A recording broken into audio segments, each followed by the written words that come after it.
IS 40, इसका नाम है इन्वेस्टमेंट प्रॉपर्टी। IS 40 हमें सिखाता है कि इन्वेस्टमेंट प्रॉपर्टी को कैसे डील करना है। इन्वेस्टमेंट प्रॉपर्टी क्या होती है, उसके साथ हम कैसे खेलेंगे, ये सब हमें IS 40 ने सिखाना है। ठीक है। अब ये कोई मुश्किल जी। IS नहीं, मैं इसको one of the easiest IS में लेता हूँ। लेकिन जब फाइनल अकाउंट के सवाल आते हैं तो कभी कभार इसका नोट हमें जो है वो पेपर में मिल जाता है। तो IS 40 अच्छा है कि आए तो इजी होता है, इजी मार्क्स होते हैं इसके। ठीक है। अब आप इसको देखें कैसे होता है। सबसे पहले हम बात करते हैं, इसका नाम है इन्वेस्टमेंट प्रॉपर्टी ना। तो इन्वेस्टमेंट प्रॉपर्टी की डेफिनेशन आसान जबान में क्या है, अगर ये समझ आ गई तो ये IS पूरा ही हमारे ग्रिप में आ जाएगा। देखो, आप एक होता है वो आपकी प्रॉपर्टी जो आप यूज करते हैं, यूटिलाइज करते हैं, बिजनेस में चलाते हैं। जिस यानी फैक्ट्री है, ऑफिस बिल्डिंग है, जहां बैठ के आप बिजनेस करते हैं या बिजनेस एक्टिविटी परफॉर्म करते हैं। लेकिन मसला ये है कि सर जब हम इन्वेस्टमेंट प्रॉपर्टी की बात करेंगे ना, तो हम उस प्रॉपर्टी की बात करेंगे जिसको आप यूज नहीं कर रहे। क्या बोला? ये आपने रख दी है। क्या रख दी है सर? इसको आपने खरीदा है और कैपिटल एप्रिसिएशन पर्पस के लिए बंद कर दिया है या किराए पे चढ़ा दिया। आप यूटिलाइज नहीं कर रहे, ऑनर का यूज नहीं है।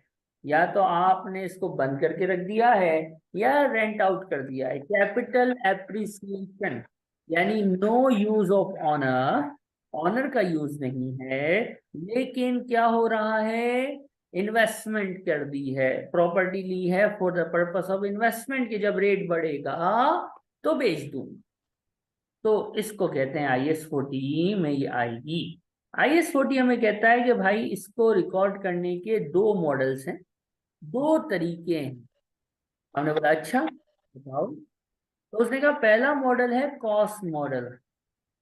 हमने बोला ये क्या है? तो इसने कहा बेटा जिस तरह डेप्रिसिएशन IS 16 मिला था ना, याद है IS 16, कॉस्ट पे रिकॉर्ड जी होगा बिल्कुल। और हर साल डेप्रिशिएट होगा वगैरह वगैरह। यानी इसमें कहते हैं कि भाई पहला मॉडल कॉस्ट मॉडल है जिसमें आप हिस्टोरिकल कॉस्ट पे एसेट को खड़ा रखते हैं, उसको आप क्या नहीं करते, मार्केट वैल्यू पे नहीं लेके जाते, कॉस्ट पे रखते हैं। और क्या करते हैं, हर साल डेप्रिशिएट।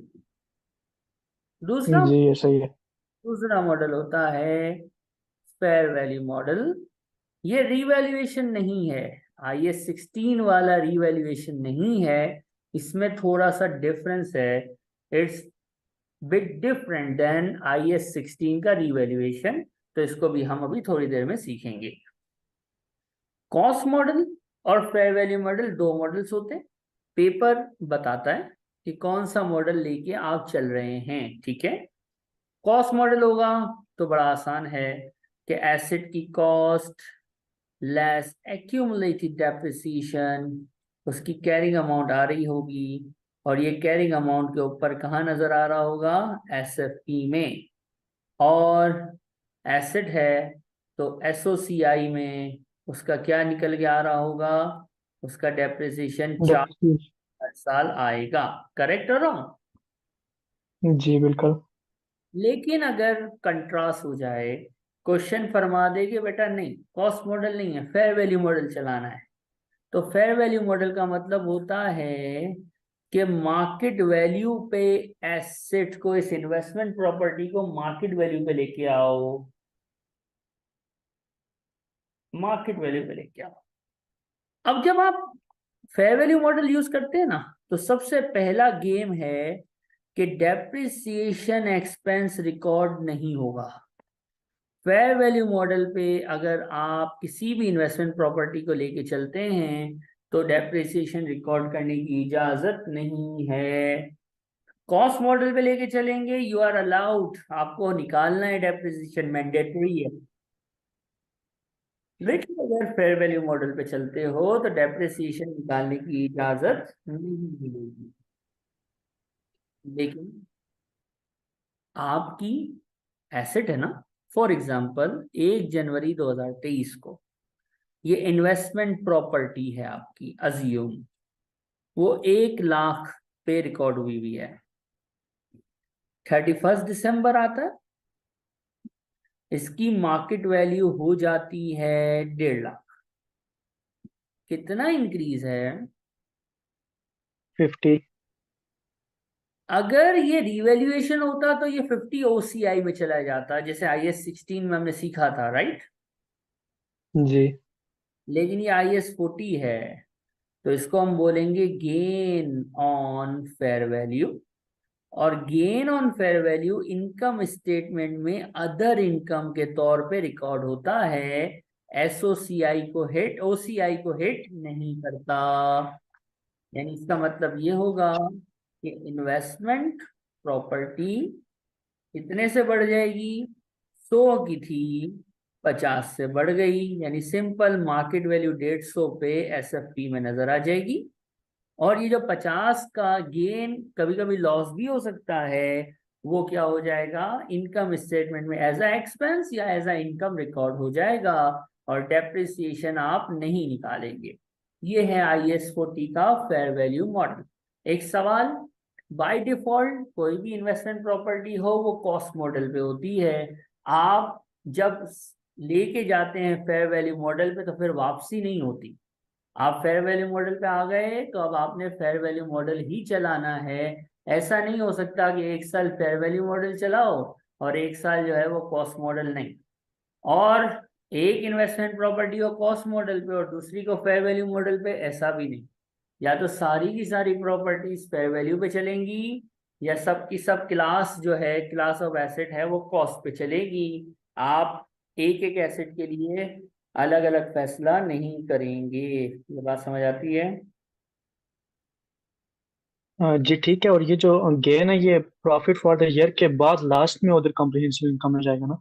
ये आप इसको फाइनेंस कॉस्ट जहाँ पे लेते हो ना, वहाँ पे इन्वेस्टमेंट इनकम के तौर पे लेंगे। जैसे आपको याद हो, ये एसओसीआई में मैं अभी लिखने ही वाला हूँ, आपके सामने अभी आएगा। ये एसओसीआई में सर जी। कहाँ जाता है? तो आपको पता होगा, ग्रॉस प्रॉफिट। ग्रॉस जी प्रॉफिट सही है। डिस्ट्रीब्यूशन एक्सपेंसेस माइनस होते हैं, राइट। जी। क्या आ जाता है ये? प्रॉफिट ये from profit for the operations. Operation, ठीक है। यहाँ पे आप लोग आम तौर पे फाइनेंस कॉस्ट उड़ाते हैं, जी। और यहाँ पे आप लेते हैं PBT, प्रॉफिट बिफोर टैक्स, फिर टैक्स माइनस होता है, प्रॉफिट फॉर द ईयर आता है। यहाँ पे जी। फाइनेंस कॉस्ट से पहले और प्रॉफिट फ्रॉम ऑपरेशन के बाद, इन दोनों के बीच में आती है इन्वेस्टमेंट इनकम। क्या आती है? इन्वेस्टमेंट इनकम, सही है। और यही वो इन्वेस्टमेंट इनकम है जो कि हमारी डिफरेंशियल अमाउंट होती है, गेन या लॉस की अमाउंट होती है IAS 40 यानी इन्वेस्टमेंट प्रॉपर्टी की। ठीक हो गया? सही है। अब हम क्वेश्चन करते हैं। आधा IAS 40 आपका खत्म होता है, ठीक है, बाकी का आधा जी। थोड़ी देर में भी हो जाएगा। अब हमारे पास एक अदद क्वेश्चन है, ये आ गया, सिलाइन, सिलीन, सिलीन सॉरी, बाजी सिलीन है। क्वेश्चन एक नजर पढ़ना है, ये आपने लिख लिया? जी जी वो लिखिए। Celine Baji, manufacturing entity purchase property for yo million, 1 million की प्रॉपर्टी खरीदी है। क्या बात है, बहुत जबरदस्त, बहुत जबरदस्त। फिर क्या हुआ? The lane element of cost is. Land element इसलिए बताया जाता है कि लैंड पे डेप्रिसिएशन नहीं होता। जी। बिल्डिंग एलिमेंट इतना है, बिल्डिंग की लाइफ इतनी है, लोकल अथॉरिटी ने बताया है कि भाई आपकी प्रॉपर्टी 1.1 मिलियन की हो गई है। अब आपकी सही ये है। प्रॉपर्टी कहता है, आप इसको प्रॉपर्टी को कॉस्ट मॉडल पे रखो। चलो, कॉस्ट मॉडल वही IS 16 वाला होता है। मतलब सर 1 जनवरी 2001 को लैंड और बिल्डिंग, बीच में आ गया टोटल। लैंड कितने की है बेटा, हमने पढ़ा हुआ फोर है, लाख तो हाइट करेंगे ना। टोटल 1 मिलियन में से 400 की लैंड है, तो बिल्डिंग कितने की हुई। 600। कैरिंग अमाउंट 1 साल बाद की आपसे फाइनेंशियल्स पूछे हैं, यानी 31 दिसंबर 2001, 1 साल गुजरा है। तो कितना डेप्रिसिएशन करोगे। लैंड को तो डेप्रिशिएट हम नहीं कर सकते। बिल्डिंग की लाइफ सर 50 साल है, तो 600 डिवाइड बाय 50 कितना आया। 12। 12,000। कितना बच गई। 588। 12 गया। तो I can say 988 is the amount जो कि कहाँ जानी है, SFP में, अच्छा ठीक। एसेट में, इन्वेस्टमेंट प्रॉपर्टी। करेक्ट। सही है। और ये जो 12 का डेप्रिसिएशन है, ये SOCI में एक एक्सपेंस के तौर पे नजर आएगा। एम आई राइट। जी। तो सर ये तो आपने IS 16 कर दिया, तो हाँ ना, यही तो मैंने बोला कि IS 40 का cost model is 100% similar like IS 16। तो मसला कहाँ होगा, जब हम इसका कौन सा मॉडल करेंगे। फेयर वैल्यू क्या लिखा है फेयर वैल्यू में, डेप्रिसिएशन मकावा, डेप्रिसिएशन नहीं, नहीं होती। बस वैल्यूएशन का डिफरेंस चलता है। बड़ा आसान होता है फिर। फेयर वैल्यू मॉडल में बताया क्या होता है, 1 जनवरी, दो आप लैंड और उसको अलग भी ना करो, आपकी प्रॉपर्टी है 1 मिलियन की, क्योंकि डेप्रिसिएशन तो निकालना ही नहीं है ना। 31 दिसंबर को कितनी हो गई, 1.1। कहानी खत्म। 1.1 हो गई, यूं भी कर सकते, ये हो गई 1.1 ना। तो 1.1 में SFP में दिखाऊंगा as a non current asset, जिसकी हेडिंग होगी क्या, इन्वेस्टमेंट प्रॉपर्टी। कितनी दिखाऊंगा, 1100। बेहतरीन हो गया सर। सही है। जो डिफरेंस है, 1000 की चीज 1100 की हो गई, तो 100 का फायदा हुआ नुकसान हुआ। फायदा हुआ है। इस फायदे को क्या बोलेंगे। गेन। ये कहाँ चला जाएगा, SOCI। तो CI। डेप्रिसिएशन नहीं निकाला सर। नहीं, इसमें नहीं होता।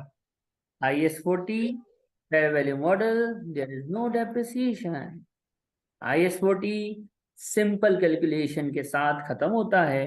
अब हम इसमें जुगाड़ी कैलकुलेशन देखेंगे। यहां तक कोई सवाल है तो बताइए। नहीं, सही है, क्लियर है।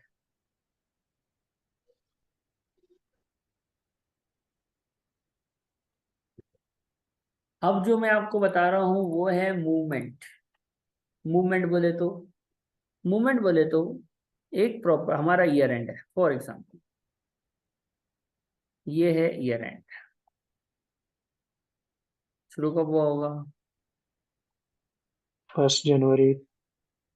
अज्यूम करो हमारे पास 1 जुलाई को कुछ होता है। क्या होता है, हमारे पास एक प्रॉपर्टी थी, वो चल रही थी IS 40 में, फेयर वैल्यू पे, किस पे चल रही थी, IS 40। यूज नहीं कर रहे थे हम, नॉट इन यूज। क्योंकि IS 40 में तो वही प्रॉपर्टीज होती है ना जो इस्तेमाल ना हो रही हैं। 1 जुलाई जी। को कंपनी ने डिसाइड किया, डिसीजन लिया कि हमें जो है वो बिल्डिंग की जरूरत है, एक्सपेंशन करनी है। तो start using this property in business. Business use में आपने ये प्रॉपर्टी ले ली, तो आपको ये दिख रहा है कि ये IS 40 में थी, और अब IS 40 से कहाँ जा रही है, IS 16। जो इस्तेमाल होगी वो 16 में चली जाएगी। तो 40 के फेयर वैल्यू मॉडल से 16 में जा रही है, तो इसकी मूवमेंट कहलाती है। ये क्या कहलाती है? मूवमेंट। उल्टा भी हो मूवमेंट। सकता है। उल्टा कैसे हो सकता है? कि एक प्रॉपर्टी हम बिजनेस में इस्तेमाल कर रहे थे, हमने 6 महीने 8 महीने बाद फैसला किया कि यार हमें जरूरत नहीं है, हमारी तो पुरानी बिल्डिंग में बहुत जगह है। लोगों को बोला बेटा तुम सब पुरानी बिल्डिंग में शिफ्ट हो जाओ, और उस बिल्डिंग को कैपिटल एप्रिसिएशन पर्पस के लिए हमने रेंट पे दे दिया या खाली कर दिया। तो अब क्या हुआ? 16 से इस्तेमाल होती हुई प्रॉपर्टी अब इस्तेमाल से बाहर निकल गई, तो 16 से कहाँ मूव हो गई? 40। तो ये दोनों मूवमेंट्स हमारे कोर्स का हिस्सा हैं, और इसके बाद आपका ये आईएएस खत्म होगा। अब इस सही मूवमेंट है। सीखना कैसे है? एक मैं जो बात कह रहा हूँ इसको याद रखना। जो जिस आईएएस में जब तक रहेगी ना, वो उस आईएएस में उतना काम करेगी। जब तक वो शिफ्ट नहीं हो रही, वो पुराने आईएएस पे चलेगी, और जैसे ही वो शिफ्ट हो जाएगी, वो जिस आईएएस में शिफ्ट होगी वो उस आईएएस के हिसाब से चलना शुरू कर देगी। यानी इस केस में 1 जुलाई तक हम आईएएस 40 चलाएंगे, और 1 जुलाई से ऑनवर्ड्स हम कौन सा आईएएस चलाएंगे? I-16। जैसे होगा काइला, काइली क्या नाम है, पढ़ो जरा।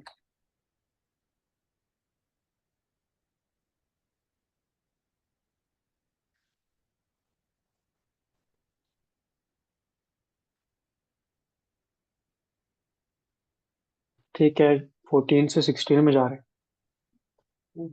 एक सेकेंड ना बेटा।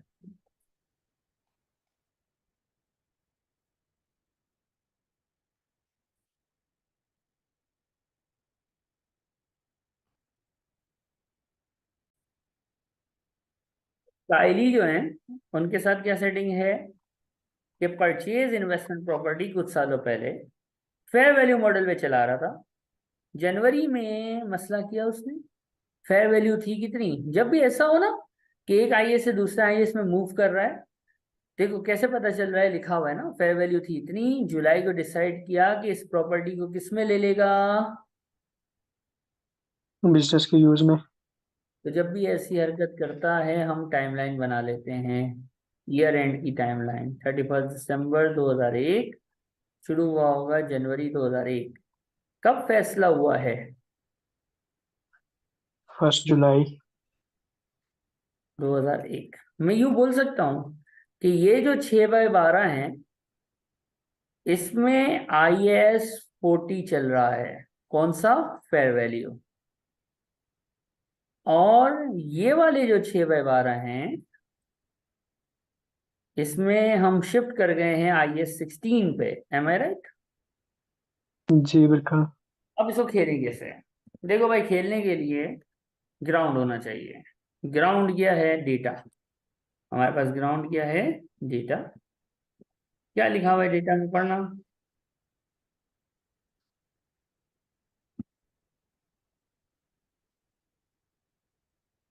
1 अप्रैल 1 तो उसकी वैल्यू तीनों फेयर वैल्यू पे 12 मिलियन की। अब देखो कैसे होगा। हम ये कहते हैं भाई, जब साल शुरू हुआ था ना, 1 जनवरी 2001, तो इसकी फेयर वैल्यू थी कितनी? 12,000। 12 मिलियन।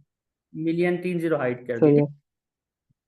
अब हमने जो गड़बड़ की है ना, हमें चाहिए फेयर वैल्यू कब की? जिस दिन हम शिफ्ट कर रहे हैं। ठीक है, जिस दिन हम शिफ्टिंग कर रहे हैं उस दिन की। क्या दी हुई है? हमेशा दी होगी। जी 14 मिलियन। ये इससे फोर्टीन पहले, थाउजेंड जुलाई से पहले फेयर वैल्यू मॉडल चल रहा है। कितने का इजाफा हो गया? 2000। फेयर वैल्यू मॉडल आईएस 40 क्या फरमाता है? ये 2000 एसओसीआई में क्या बनेगी? Investment. Investment income. That's it, कहानी खलास। जी। फिर अब सही जब है। जुलाई के बाद हम चलेंगे, तो अब आईएस 16 में चले गए, और 16 में तो होता है डेप्रिसिएशन डिवाइड बाय 14, और ये 6 महीने हैं, तो 6 महीने का डेप्रिसिएशन आया कितना?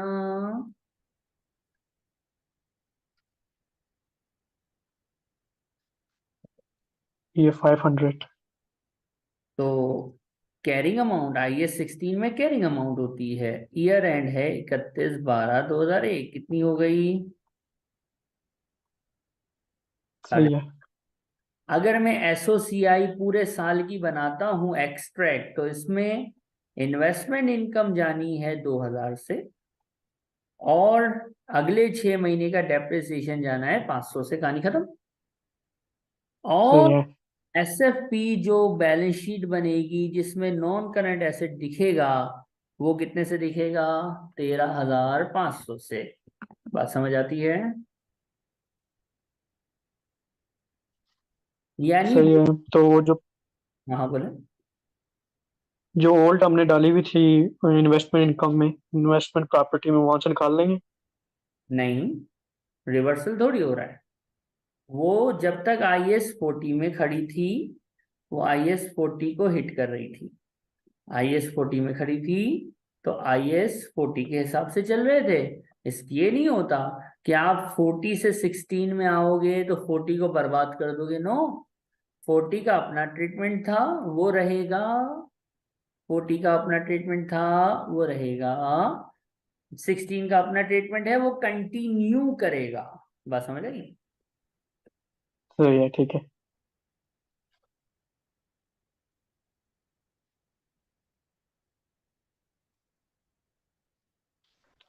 अब इसको लिख लीजिएगा।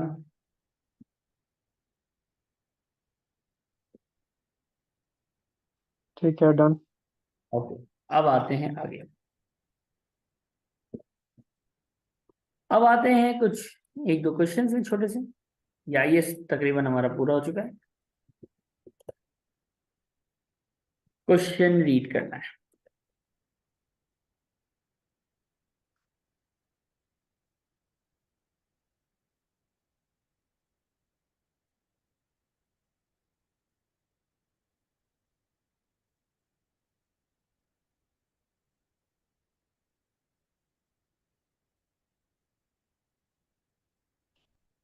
ठीक है, फाइनल वो सेल्ड आउट कर रहे, सोल्ड आउट। अब इसमें थोड़ा सा कुछ नया है ना। जी। अब इन्वेस्टमेंट प्रॉपर्टी तो है, कैसे करें? क्या मॉडल बताया है कोई? बहुत पूछा हुआ कॉस्ट एंड फेयर वैल्यू पे। नहीं नहीं, कौन सा मॉडल चलाना है? दोनों मॉडल से बताना है। तो पहले मैं कॉस्ट मॉडल को जी। देखता हूँ।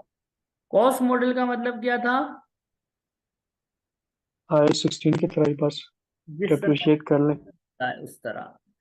कॉस्ट है 1 जनवरी 2003 को 3,500। ठीक है, 30 हाइट कर दी। सही है। लाइफ 50 साल, रेसिडुअल वैल्यू है नहीं, ईयर एंड पे फेयर वैल्यू हो गई है इतनी, तो हमें क्या? सानू की। ठीक है, हमें क्या?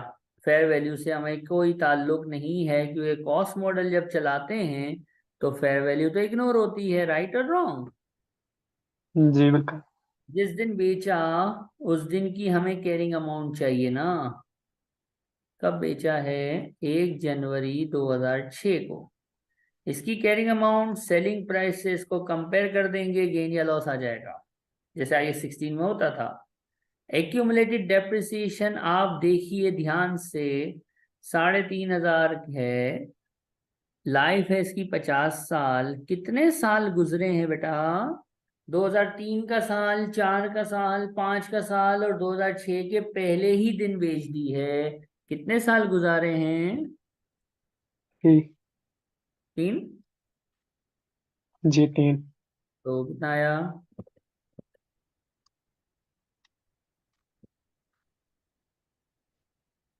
210। 210 का 3 साल का डेप्रिसिएशन, कैरिंग अमाउंट कितनी आ गई? 3290। कितने की बेची प्रॉपर्टी? 4000। गेन शरीफ कितना आया? 710। 710 मीन 0.71। यानी आंसर ए या डी में से एक है। सर मार्केट वैल्यू इग्नोर क्यों की बेटा? कॉस्ट मॉडल चला रहे थे इसलिए इग्नोर की। अब ठीक है। फेयर वैल्यू मॉडल, इसमें मार्केट वैल्यू को इग्नोर तो नहीं करेंगे ना। फेयर वैल्यू मॉडल में डेप्रिसिएशन तो होता ही नहीं है, करेक्ट और रॉन्ग? जी। कितने की थी सर? 3,500 की। बेहतरीन बेहतरीन। डेप्रिसिएशन होता ही नहीं है। फेयर वैल्यू मॉडल IS 40 का जो है, उसमें फेयर वैल्यू होता, उसमें डेप्रिसिएशन होता ही नहीं है, राइट और रॉन्ग? जी बिल्कुल। तो ये प्रॉपर्टी इतने की थी, एक बार फेयर वैल्यू आ गई, कितनी मार्केट वैल्यू दी हुई है? 1 दिसंबर 4.2। 42,000। 42। और इसके अगले ही थोड़े टाइम बाद हमने इसको बेच दिया है, डेप्रिसिएशन तो होता ही नहीं है, तो सीधा सीधा 200 का क्या नजर आ रहा है? लॉस। यानी फेयर वैल्यू मॉडल तो सर इतना आसान है कि लेटेस्ट मार्केट वैल्यू को सेलिंग प्राइस से कंपेयर कर लो, सेम तारीख ना भी हो जब भी चलेगा। क्यों? क्योंकि सर ये वो मॉडल है जिसमें डेप्रिसिएशन होता ही नहीं है। तो बेचने से पहले वाली सबसे लेटेस्ट सेलिंग प्राइस ले लो, और उसको, सॉरी, फेयर वैल्यू ले लो और उसको सेलिंग प्राइस से कंपेयर करो, कहानी खलास, कहानी खत्म, पैसा आ जाओ। इसमें कोई तकलीफ?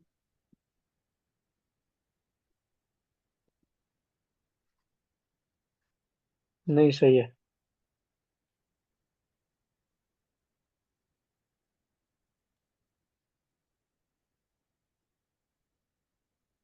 एक अदद और क्वेश्चन आपके सामने लाते हैं।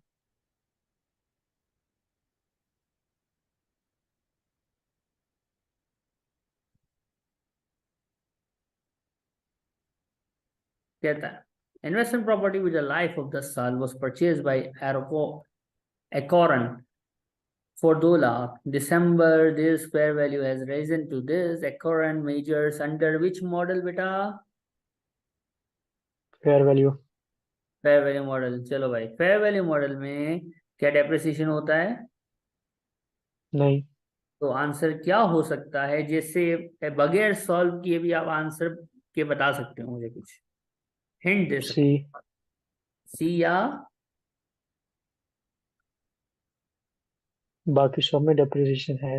यानी बेहतरीन हो गया कि सर ये तो इतना आसान हो गया कि सी आंसर में बगैर सॉल्व किए बता सकता हूँ, क्योंकि मुझे ये याद है कि फेयर वैल्यू मॉडल में डेप्रिसिएशन नहीं होता। आंसर सी हो गया, लेकिन मैं कर लेता हूँ सॉल्व, सही है। 1 जनवरी 2009 2 लाख की खरीदी थी, और अपना अलग अलग रे 31 दिसंबर 2009 को फेयर वैल्यू कितनी हो गई है सर? 3 लाख हो गई है। इसका मतलब गेन आ गया है कितने से? 1 लाख। 1 लाख, और डेप्रिसिएशन होता ही नहीं है, ऑप्शन सी को। Hence prove that the answer is option number C. तो कभी कभी ऐसा भी होता है, सवाल जवाब हमें पता होता है। ये भाई IAS 40 हमारा खत्म हो जाता है। इसमें कोई तकलीफ है तो बताइए।